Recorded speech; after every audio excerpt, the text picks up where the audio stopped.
Hello little programmer students of Egypt and Arab world. So in the last class we saw how to apply the image and a box and the content in one image. Okay, but we couldn't see the result, the output. So let's see the output first. Yeah, you can see here the image is applied, and inside the image there is a box. In the box there is some content, right? So this is how you can apply the text inside the box in an image. All right. Now we are moving to the new concept, that is navigation bar. So how to apply the navigation bar and what all you can mention in your navigation bar, let's see that.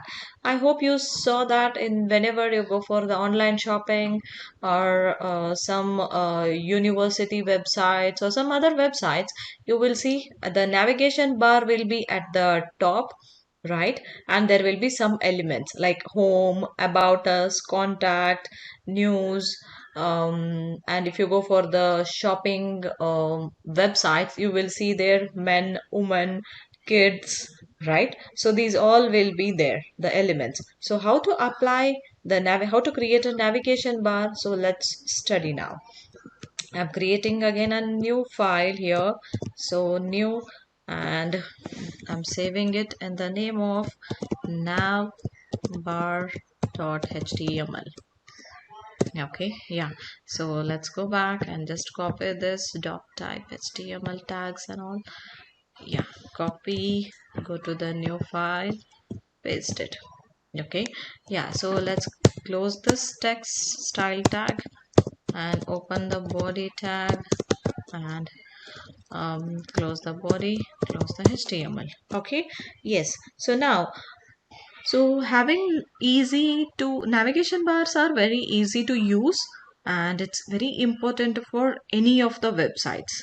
Okay, so let's see how to create the navigation bar. So first what I do is, here we can see we have to make the list of components, list of elements which you want to display them in the navigation bar.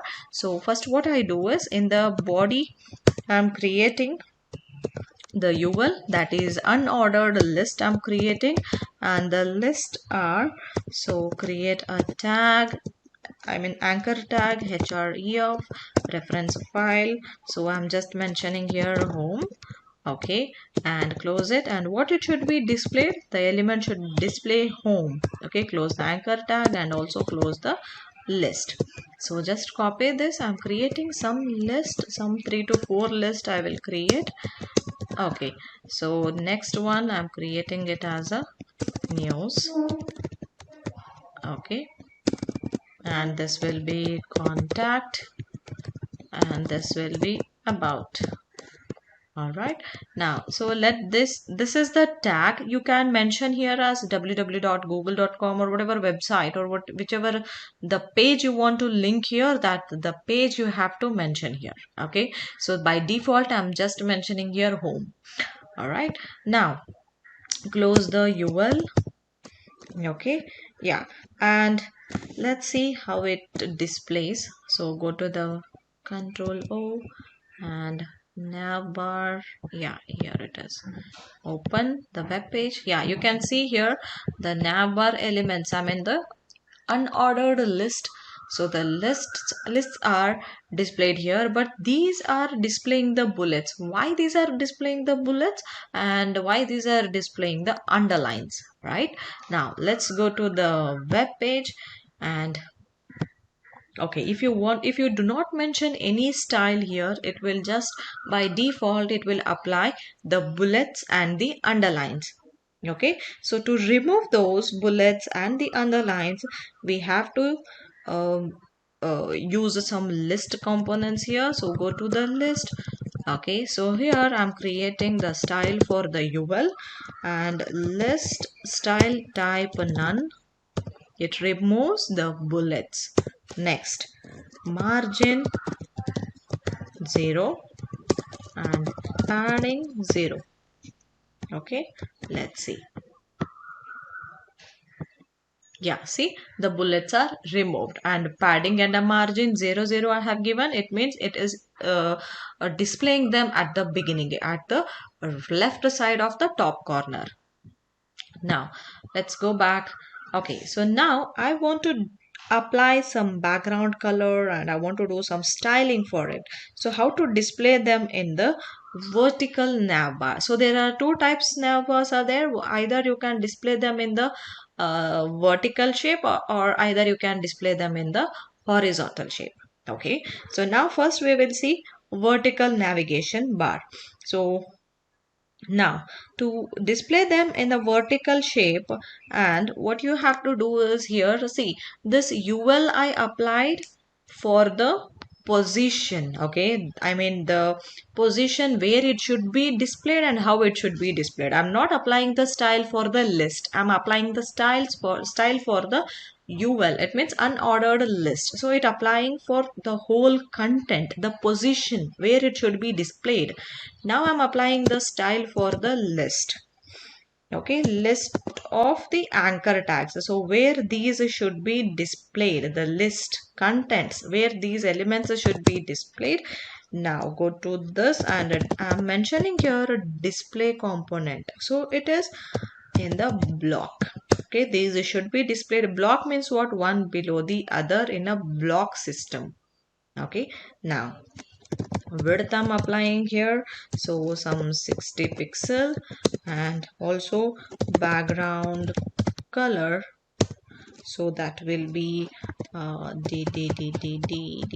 Okay, let's see what will be the changes. Yeah, you can see the background color applied only for the block, right? So the block I have set the width, that is a 60 pixel. If you change that 60 pixel to 200 pixel, let's see, right? So this is applying the width for the list anchor tags. Okay, and these are in the block.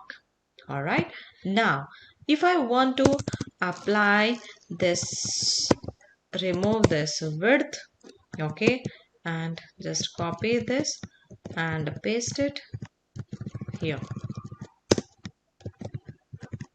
and also remove this part. Let's see, if I apply the background color for the UL, it applies for the whole content, whole UL. So wherever when you are applying, when you are creating a list, the position, so this width and height is the UL's height it is. Okay, so you are applying the background color for the UL. It means the whole width of the page it will consider, not the height. Height will be only that much, how many elements you have listed there, only that height it will consider. But the width, it will consider the whole page width, it will consider.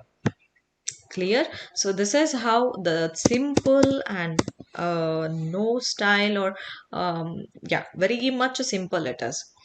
Now next, if you want to apply the hover to this and active element to this, or else if you want to apply some border, margin, padding to the elements, you can see here the elements are without padding and without margin, no alignments, nothing to these elements, right? So now let's align them properly and add some styles to it. Now what I'm doing is, here I'm adding the width. Okay, I don't want to display it the whole page, so mention here width some 200 pixel and background color, and for the list anchor tags I'm applying here color of the text will be black. Okay, and padding I'm applying here, padding some 8 pixel and 16 pixel, and text decoration I don't want to display that underlines, so text decoration none. So let's see. Yeah, you can see here now it looks much better than that, right? If you apply some margin, padding, yeah, not margin, padding we applied. So padding top and a bottom I gave some 8 pixel, and right and the left 16 pixel we have given the padding. Okay, so consider this padding, this is not the padding, this is width of the UL. Okay, so this is width, but the padding is only 16 pixel, right and left, top and the bottom it is 8 pixel. Okay, 16 and 8. Okay, now next